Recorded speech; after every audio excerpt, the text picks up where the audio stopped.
I am the Tofu Golem. Please enjoy the video. In this video, I will explain how to make barbecue sauce.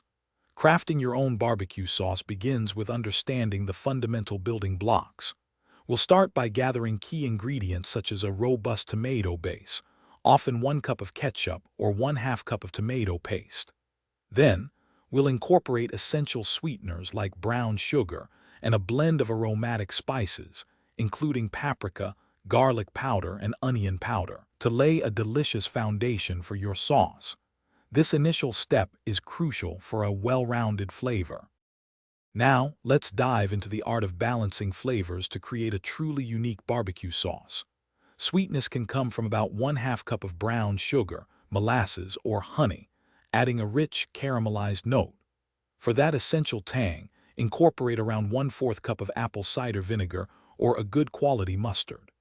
Don't forget savory elements like 1 tablespoon of chili powder and 1 teaspoon of garlic powder, plus a dash of Worcestershire for umami. This combination ensures a complex and satisfying taste.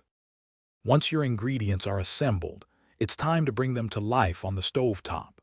Combine everything in a medium-sized saucepan and bring it to a gentle simmer over medium-low heat.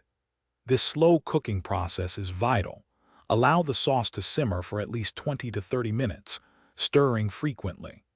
This ensures all the flavors meld beautifully and the sauce thickens to that perfect, luscious consistency you desire for your barbecue. Finally, let's talk about making your barbecue sauce truly your own and how to store it. Feel free to customize by adding a pinch of cayenne pepper for extra heat or 1/2 teaspoon of liquid smoke for a deeper, smoky flavor. Always taste and adjust sweetness or tanginess to your liking.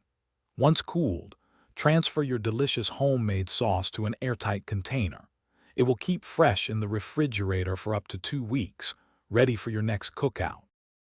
Thanks for watching. Consider subscribing if we helped you today.